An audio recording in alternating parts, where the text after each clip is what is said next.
संतोष देशमुख हत्या प्रकरणामध्ये सीआयडी अधिकारी केजमध्ये तळ ठोकून बसल्याचं पाहायला मिळत आहे आणि तपासामध्ये कोणत्याही त्रुटी राहणार नाहीत याची सुद्धा त्यांच्याकडून काळजी घेतली जाते।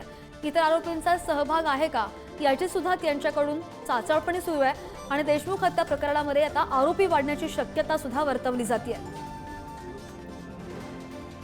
अधिकची माहिती घेऊन आमचे प्रतिनिधी उदय नागरगोजे आपल्या सोबत आहेत। उदय, आपण पाहतो गेल्या कित्येक दिवसांपासून एसआयटी स्थापन झाली आहे, त्यानंतर आता सीआयडीचं पथक सुद्धा दाखल झालेलं आहे। केसमध्ये तळ ठोकून आहे, तपासाची व्याप्ती नेमकी कशी वाढते कारण की आरोपी अजूनही मिळत नाहीत?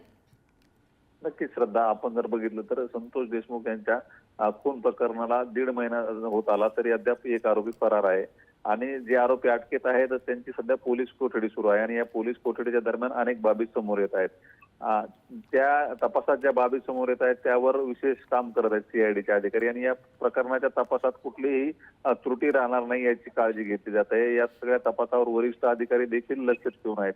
आज सकाळपासून हे अधिकारी जे आहेत ते केजमध्ये तळ ठोकून आहेत आणि केज तालुक्यात मस्ताजोग जे आहे त्या परिसरातच ही घटना घडलेली असल्याने या परिसरात आणखी कोण या आरोपींच्या संपर्कात होतं का, आणखी कोणाचा या सगळ्या प्रकरणात सहभाग आहे का याची देखील माहिती घेतली जात असून आता या संतोष देशमुख यांच्या खून प्रकरणात आरोपी देखील वाढण्याची शक्यता आहे। सध्या अतिशय गुप्त पद्धतीने हा सगळा तपास सुरू आहे, सगळ्या सीआयडीच्या हालचाली सुरू आहेत। त्यावरून काहीतरी नक्कीच मोठं एखादी मोठी बाब सीआयडीच्या अधिकाऱ्यांच्या हाती लागली असावी असा देखील अंदाज व्यक्त केला जातोय। नाही, बरोबर, आणि इतरही आरोपींचा शोध लवकरच लागेल अशी अपेक्षा करूया आणि कुटुंबियांना न्याय मिळेल अशी सुद्धा अपेक्षा करूया। उदय, ताजी माहिती घेत राहू। धन्यवाद दिलेल्या सगळ्या सविस्तर माहितीसाठी।